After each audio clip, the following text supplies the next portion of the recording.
Video میں آگے بڑھنے سے پہلے آپ تمام ناظرین سے گزارش ہے میرے چینل کو لائک اور سبسکرائب ضرور کریں۔ آج کا ہمارا موضوع یاجوج ماجوج کا خروج قرآن اور حدیث کی روح سے ہے۔ قرآن پاک واضح طور پر گواہی دیتا ہے کہ یاجوج ماجوج دو وحشی خونخوار قبیلوں کے نام تھے۔ وہ لوگ اپنے ارد گرد بہت زیادتی اور ظلم و ستم کرتے تھے۔ مفسر علامہ طباطبائی نے المیزان میں لکھا ہے کہ توریت کی ساری باتوں سے مجموعی طور پر معلوم ہوتا ہے کہ یاجوج ماجوج بڑے بڑے قبیلے تھے۔ یہ شمالی ایشیا کے دور دراز علاقوں میں رہنے والے جنگجو، غارت گر اور ڈاکو قسم کے لوگ تھے۔ موجود دنیا پر وحشیانہ حملے تقریباً روز کا معمول بن چکا تھا کہ پہاڑ کی دوسری جانب سے بدیت وحشی خونخوار یاجوج ماجوج بڑی تعداد میں آ کر موذب انسانی دنیا پر حملہ آور ہوتے اور ہر چیز تباہ و برباد کر ڈالتے۔ ان کے لیے انسانوں کو ہلاک کرنا، مال ضائع کرنا ایک معمولی سی بات تھی۔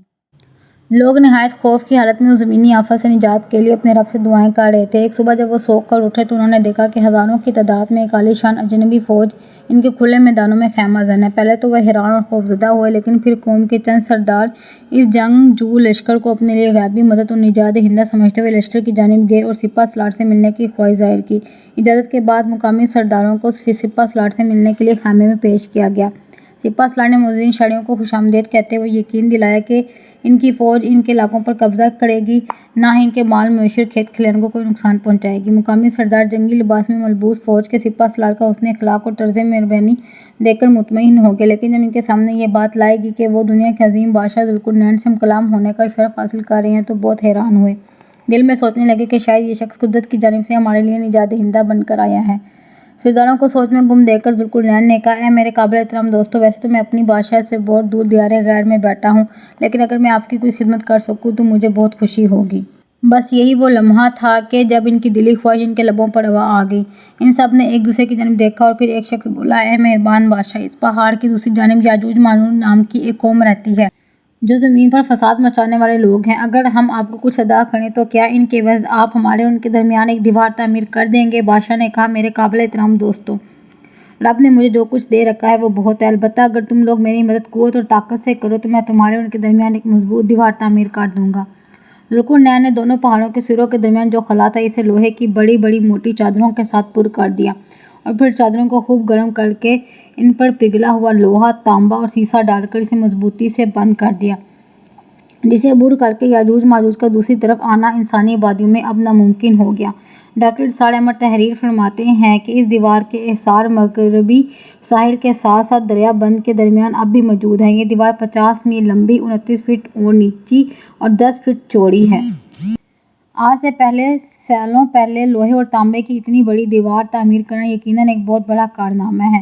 دریائے روس اور جیادیجیا کے درمیان ایک دریائی گھاٹی ہے اور دریا بند کا درمیانی راستہ کوہستانی دروں پر مشتمل ہے۔ حضرت مولانا انور شاہ کشمیری اپنی کتاب عقیدہ الاسلام میں تحریر فرماتے ہیں کہ مختلف ادوار میں مفسد اور وحشی انسانوں کی تخت و تاراج سے حفاظت کے لیے زمین پر بہت سی جگہوں پر دیواریں تعمیر کی گئیں۔ حضرت مولانا حفیظ الرحمان نے اپنی کتاب قصص القرآن میں فرمایا ہے کہ یاجوج ماجوج کی تخت و تاراج اور شر و فساد کا دائرہ اتنا وسیع تھا کہ ایک طرف ایشیا کے نیچے بسنے والے ان کے ظلم و ستم کا شکار تھے تو دوسری طرف تبت اور چین کے باشندے بھی ہر وقت ان کی زد میں رہتے تھے۔ انہی یاجوج ماجوج کے شر و فساد سے بچنے کے لیے مختلف زمانوں میں مختلف مقامات پر متعدد دیواریں تعمیر کی گئیں۔ ابن کثیر نے اپنی کتاب میں لکھا ہے کہ خلیفہ عباسی نے سید ذوالقرنین کی تحقیق کی عرض سے ایک جماعت کو روانہ کیا، جس نے اپنی تحقیق میں کے بعد یہ بتایا کہ یہ دیوار لوہے سے تعمیر کی گئی ہے، اس میں بڑے بڑے دروازے بھی ہیں، ان پر قفل پڑا ہوا ہے اور یہ شمال مشرق میں واقع ہے۔ یاجوج ماجوج کے حوالے سے اہل مغرب کا ایک گمراہ کن پروپیگنڈا اس طریقے سے ہے کہ حضرت مولانا سید محمد انور شاہ نے کاف کو ترجیح دیتے ہوئے فرمایا ہے کہ سید ذوالقرنین کی تعمیر کردہ ہے۔ اہل یورپ ان شمالی دیواروں میں سے کسی کا موجود ہونا یا یاجوج ماجوج کا راستہ بند ہونا سرے سے تسلیم ہی نہیں کرتے۔ اسی بنیاد پر بعض مسلمان مورخین نے بھی یہ لکھنا شروع کر دیا ہے کہ قرآن و حدیث میں یاجوج ماجوج کے خروج کا جو ذکر ہے وہ ہو چکا ہے۔ بعض نے 6 صدی ہجری میں قوم تاتار کے طوفانی یلغار کو یاجوج ماجوج قرار دے دیا اور بعض نے دنیا پر غالب آ جانے والی قوموں روس، چین، یورپ اور امریکہ کو یاجوج ماجوج کہہ کر اس باب کو بند کر دیا۔